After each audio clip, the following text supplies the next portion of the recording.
Welcome to Melos Vlog. So yun po mga boss, meron po tayong 83 na kuryente po kasi nga po is walang kuryente itong lightning, itong motor po natin. Ayan po mga boss, so bali magte-test po tayo ito. Ayan po mga boss, so bali itetest po natin ito. Ito pong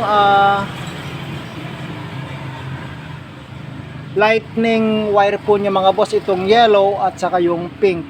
Kasi nga po mga boss is wala ngang ilaw ng ating ginagawa, kaya itetester po natin para sa ganun is malaman po natin kung bakit walang ilaw itong ginagawa po natin. Ayan po mga boss, so bali paanda rin po natin itong motor para sa ganun is malaman po natin kung bakit walang lightnings itong ginagawa po natin. Ayan po mga boss, kaya subaybayan na lang po natin. So ayan po mga boss, so bali umaandar na po itong motor, kaya tetesterin po natin.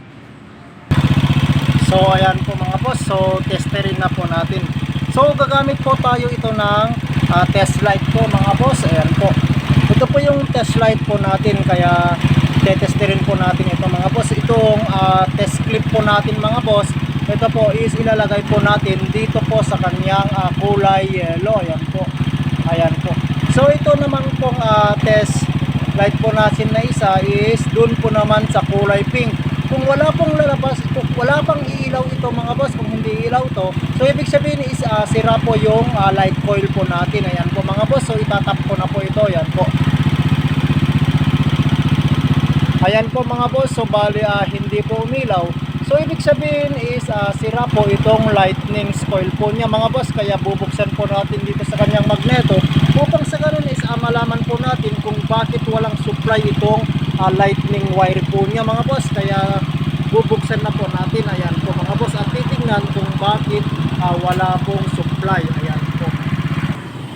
So ayun po mga boss, so bali nabaklas na po natin itong stator po niya mga boss. So ito po yung nakita po nating damage po, kaya walang supply itong light coil po natin. Ayan po mga boss, so pagmasdan po natin itong napigtas lang po yung kulay pink.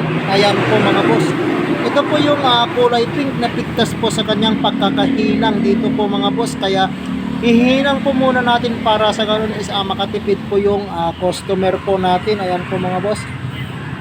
Siya. Nagsalakat to gulang ka eh. Ito po. Ito po yung napigtas. Yan.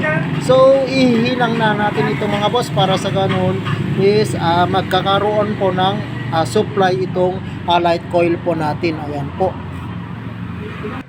So ayun po mga boss, so bali ihihinang na po natin para sa ganun is magkakaroon po itong lightnings po natin, yung supply po ng ating light coil, para sa ganon is magkakaroon po ng ilaw itong ginagawa po natin. Ayan po mga boss, so ihilang na po natin mga boss.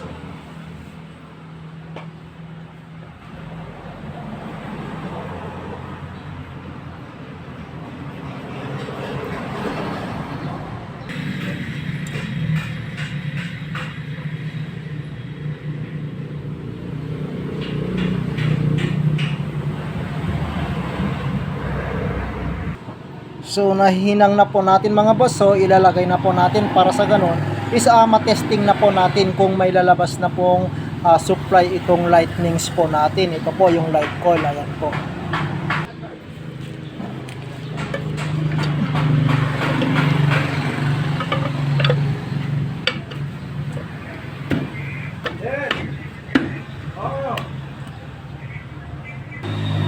So ayun po mga boss, so bali ikakabit na po natin dito sa kanyang socket. Ayan po mga boss, ito po, ikakabit na po natin dito para sa ganun is matetester na po natin kung may lalabas na po siyang supply. Ayan po mga boss.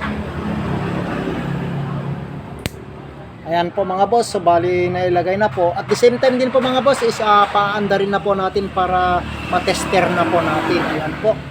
So umaandar na po itong motor po natin, kaya itetester na po natin. Ayan po mga boss, so gagamit po muna tayo ng test light. Ayan po mga boss, so itetester po muna natin kung iilaw. Ayan po, ayan po, umilaw po yung test light po natin, kaya tetesterin na po natin dito sa kanyang lightnings po. Ayan po. Yung isang clip po natin mga boss is ilalagay po natin dito sa kulay yellow. At saka itong test light natin mga boss, isang pin is itatap po natin dito sa kanyang kulay pink.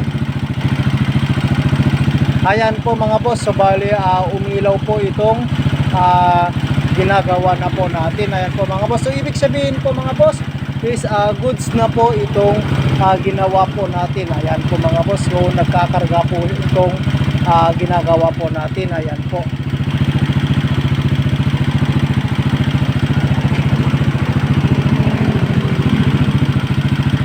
So tetester po natin mga boss. Ayan. Oh, umilaw. Ayan po mga boss, so goods na po. So ito po yung linya po ng ating regulator. Ayan po mga boss, kaya testerin na po natin. Ayan po mga boss, so okay na po itong ginagawa po natin. Ayan po mga boss, so ayan po, so goods na po.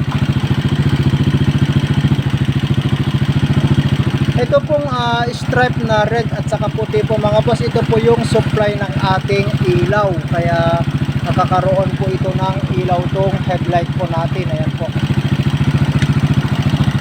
So ayun po mga boss, so bali testingin na po natin lahat. Ayan po mga boss, so una po testingin po natin mga boss is itong headlight po niya. Ayan po mga boss. Ayan po mga boss, so bali umilaw na po itong headlight po natin. Ayan po yung low, tapos ito po yung high. Ayan po mga boss. So yung flasher naman po mga boss, ayan po. Tapos sa kabila is good pa rin po. Ayan po mga boss. Pero yung busina po niya mga boss is may damage, kaya hindi mo muna natin palitan. Ayan po mga boss.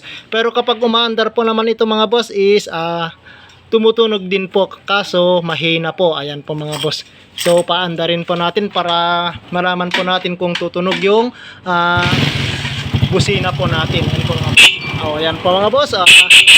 Tumutunog din po siya, kaso lang is mahina. Ayan po mga boss. So hanggang dito muna tong video po natin mga boss. Kung bago ka lamang po sa aking YouTube channel at saka Facebook account po mga boss, huwag kalimutang i-like, i-share, follow and subscribe lahat ng mga video na ina-upload ko po. Ayan po mga boss. So hanggang dito muna mga boss. Salamat and God bless po sa ating lahat.